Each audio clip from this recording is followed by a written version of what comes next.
Well, hello and welcome to Omania. Today we're going to talk about the need to go to a bicycle shop to buy a bike in Oman. The need to go to a bicycle shop to buy a bike and choosing the right bike shop for you. All right.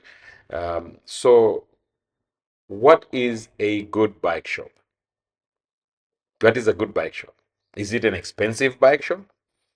Is it one that each bike you touch is, up the roof in price? Is it the bike? Is it the shop that there are many people working there and there are a lot of bikes and accessories and everything? Is it a good bike shop? Is it a shop where all the bikes are very cheap? Is it a shop where you can just go in, come out, pick up a bike and go just like you're buying a bread or you're buying a bottle of milk? What is a good bike shop? Before I answer this question, I will tell you if you want, go online and search for bicycle shops in UK, US, etc., etc., and see the bike shops that have a lot of reviews. Okay, you'll find that number one, many bike shops are very small, very small. When I talk about that, I'm talking about they don't even have bikes in them. These are the shops which professionals go to buy a bike, or people who care about what they're buying. These are the shops they go to buy a bike. Okay, why? Why is it like that? Because the focus is not in having too many bikes for people to buy and go. The focus is on finding a bike that will match that rider's need. The bike is not necessarily in the store. The bike may be ordered for you so that you can benefit from your money that you spent. You'll agree with me that if you spend 30 reals, 300 reals, or 3,000 reals, all of this is expensive, is a lot of money. But if you bought a bike with any of this amount, and this bike is sitting in your house, you're not riding it because for some reason it doesn't feel right. You have some pain when you ride it. Um, whatever reason you have, you don't ride this bike. So that bike is not compatible with you, for you. It's not answering your need. So you've wasted money. Why I say you need to go to a bike shop in Oman, because even the so-called professional bikers are not professionals when it comes to choosing a bike. Okay. Everybody goes online and tries to look information here and there. Some people have been riding for 15 years, 20 years. When they come to the store and we hear them talk, we know that yes, they have an expensive bike, but they're not necessarily professionals. Okay. A professional doesn't buy a bike, by the way. A professional does not buy a bike. A professional gets paid to ride. A professional gets paid to ride. His bike is chosen for him. You get me? His bike is chosen for him by his group, his team, whatever. His job is to ride. That's a professional rider. So if you call yourself a professional biker and yet you are in the shop trying to choose bikes and all that, then you're not, because you are buying it for yourself. You're not making money out of your riding. A professional photographer gets paid to take photographs. A professional singer gets paid to sing. You see what I'm saying? So a professional biker gets paid to ride. So most of the people, 99% in Oman, are not professionals. Some of them even ride for teams. They are not professionals. Okay. So what I'm trying to say, they're not professional.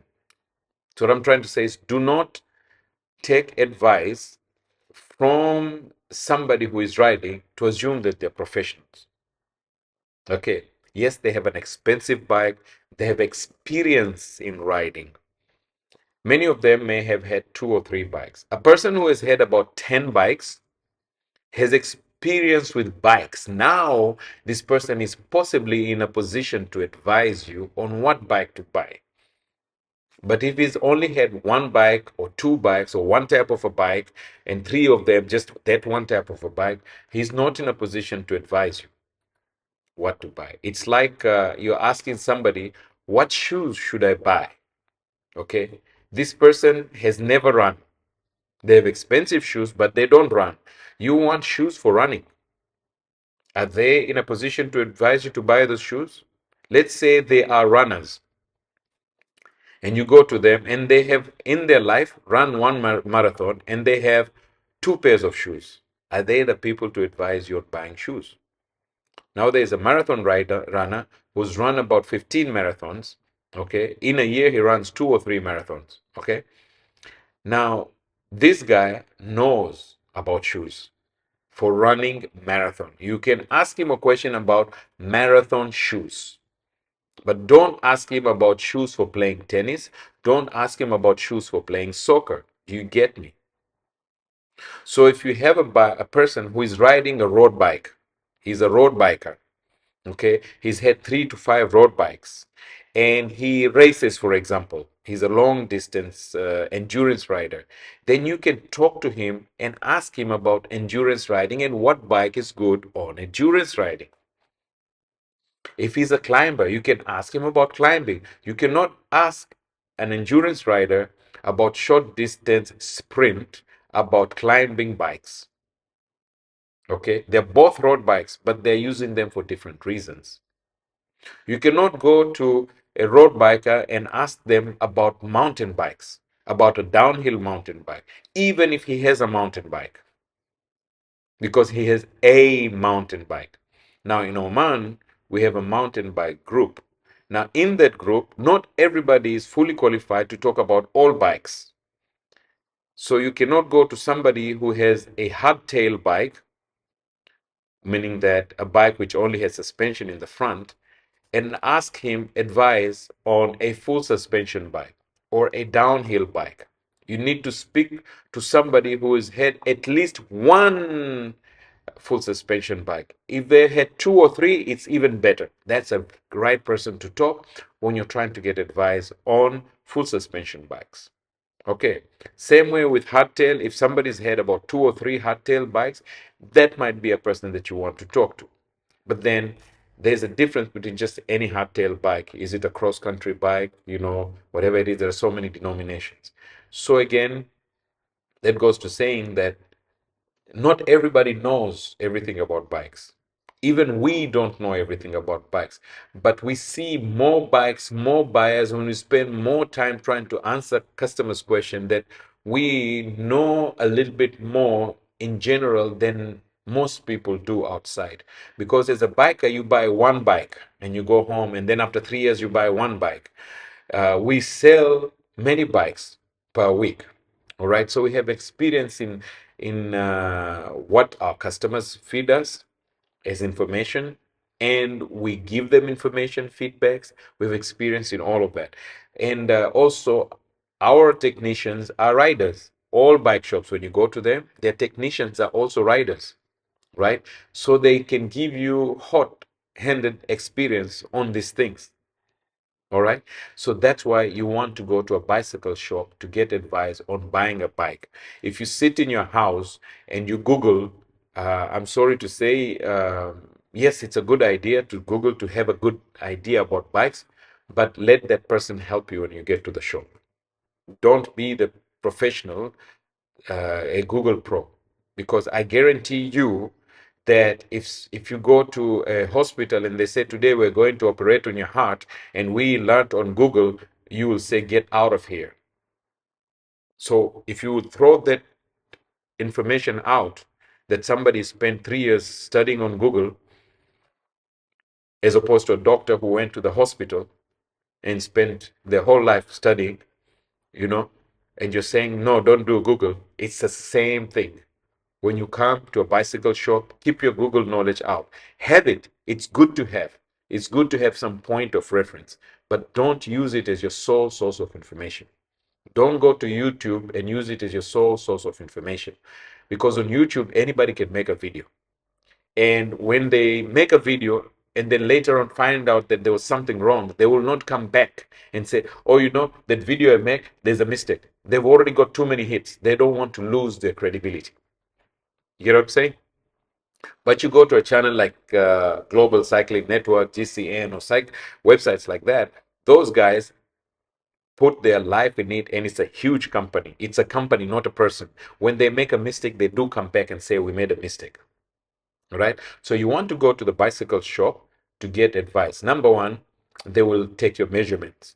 Number two, they'll try to figure out where you're going to ride, why you're going to ride, so they can match the bike for you, not what your friend has.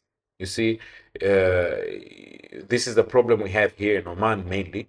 Many people want to ride to buy the same car that their friend is riding, but they're not of same income level. They don't go to the same places except to the coffee shop. So I'm saying on the weekends, each one goes to their family, and one goes to Barca, and one simply goes to Sib. So they don't require the same things. And when they finally get married, they don't marry the twin sisters. Each one marries because they have different needs. With biking, it's different. If your friend has a bike, it's great. You don't need the same bike that your friend has, especially if your likes are different. You have different motivation.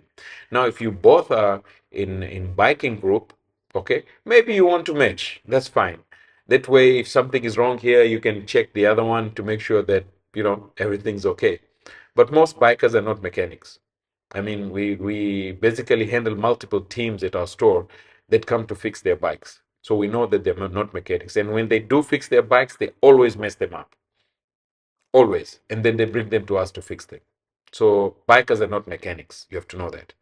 Like when you go to Formula race, those guys who ride those cars, they're not mechanics. Mechanics are different. They're different. So don't try to be two in one. Okay.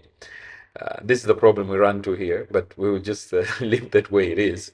So when you go to the shop, they'll advise you based upon your need, what bike to buy. Okay. If you feel like the shop is pushing the bike that's sitting there, leave the shop, go home, take some time, read, and come back. Because some shops want to sell what's in stock. And that's business. Because if you don't sell what's in stock, what happens? It sits there and you lose money for it being there. And so, sometime in trying to sell what's in stock, a customer ends up getting the wrong product. The product might not match them. I started our shop in 2017. We started, and I can't tell you how many people bought their bikes from very good shops, good brand bikes, and they would come in and they would say they have a pain. And when I look at them, I said, yes, you do have a pain because this frame is too big for you. This frame is too small for you. The seat is not adjusted well for you. This is not the... And they said, no, but it's correct. It was measured correctly for me, and it's like this and like that. And they did this. I said, well, you came to me with a problem, and I'm telling you what's wrong and how to fix it. So nice shops, good tools, good equipment, but they're not put to use properly, or they try to sell the bike that was there that's not necessarily matching the customer's need or customer's body, etc. All right. So those are only the things you need to be aware of, but you do need to go to a shop to get proper experience. If you don't know how to use gears, you need to sit with them and ask them how these gears are used, when should you shift the gear, etc. Because you're putting a lot of money. If you go out of the shop and you mess up the gear, it's not going to be covered under warranty. That is user misuse. And it could be because you didn't know and you didn't ask. There is no stupid question. So ask. How do you change? When do I change? I live in this area and I ride this type of frame. There is so much elevation. I climb here and I go down there. How do I change? When do I change gear? Go and ask. Okay. Get some briefing on it. And when you go out, don't rush to going straight to the mountains and all that. Just get experience with the bike. Ride it for a little bit. Okay. So that later on you get used to everything else. And don't buy a bike and immediately put cleats. They call them locks, pedal locks and all them. Don't put locking pedals and pedal locks and all that on your shoes and use biking shoes. Start off by getting used to that bike. Unless you're buying an identical bike, it's a replacement of an identical bike. Same name, same model, everything is the same. So you're already used to using everything. There's nothing new for you. Then you can put the things from old bike to new bike. Otherwise, it's a good idea to ride the new bike for a couple of days, just to get used to it and then add the things that you want. If you've never used pedals and cleats, locking pedals and cleats, then don't do it the first day. Don't do it the first day. Maybe ride the bike for about 2 weeks or 3 weeks, and then when you get the pedal and cleats installed, don't go with a group. Ride by yourself. Just simply keep making sure that you lock, unlock, lock, unlock, or lock, unlock until you are very confident about unlocking your shoes.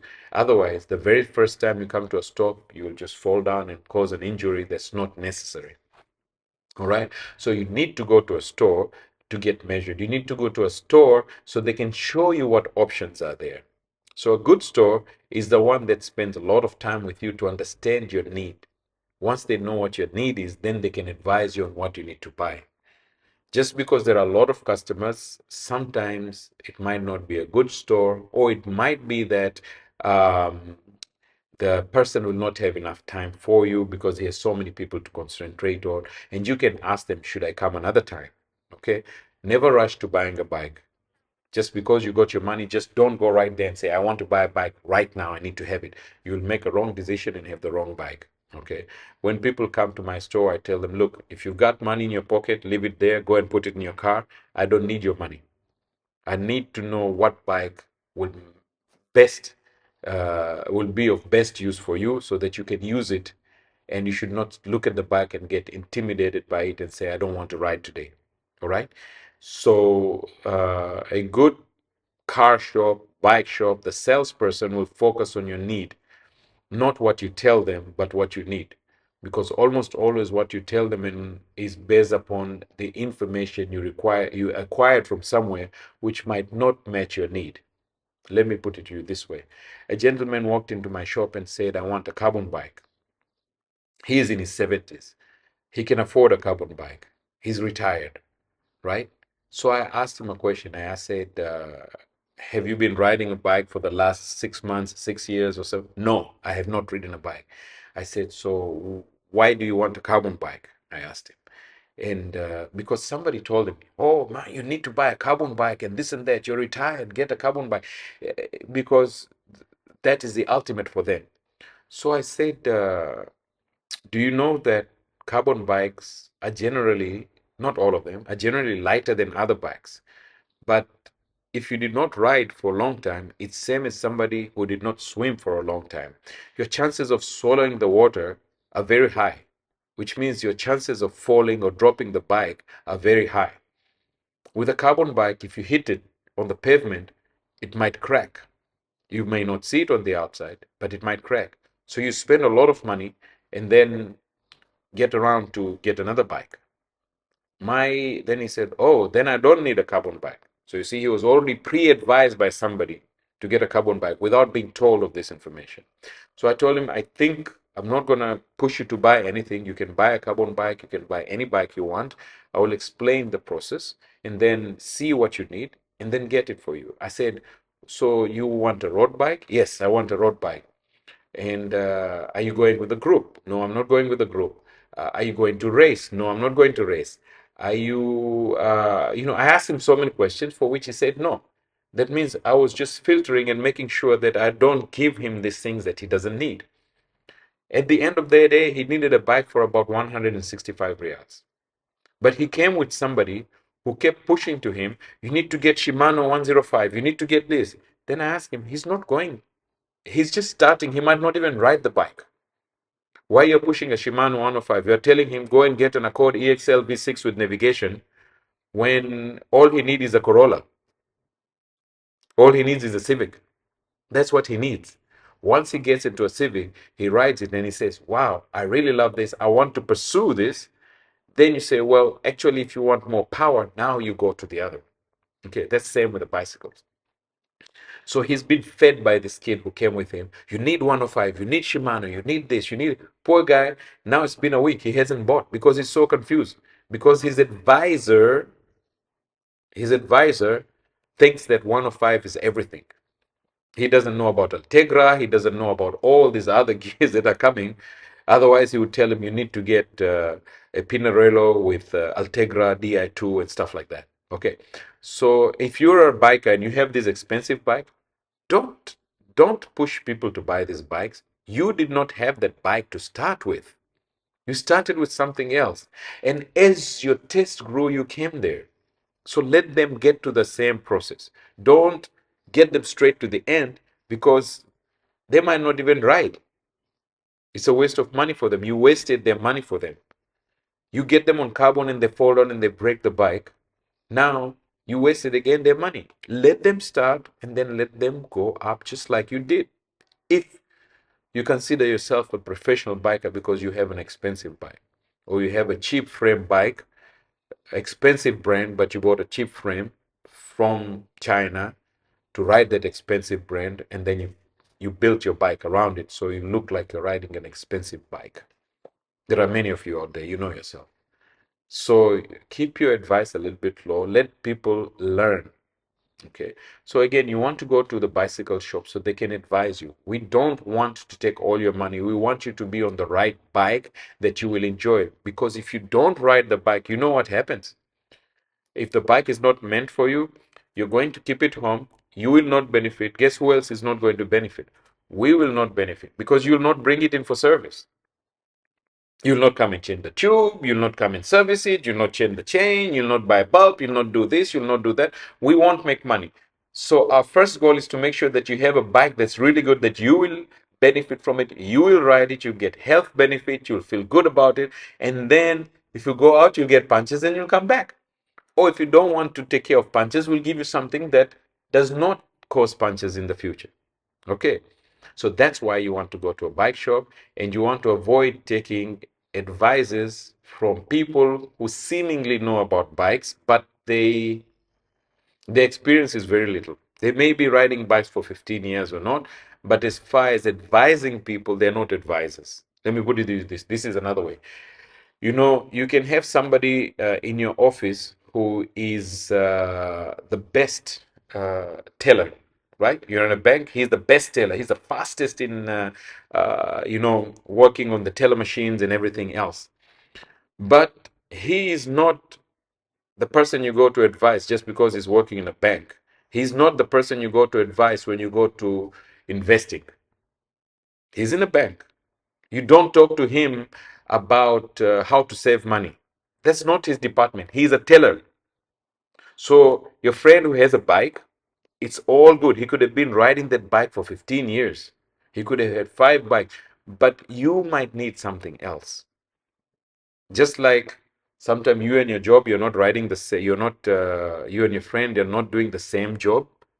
It's like that. You're not living the same house. Your houses are different. It's like that. All right. I hope it makes sense. So take time and go to your bicycle store. With that said, thank you and see you around the next video.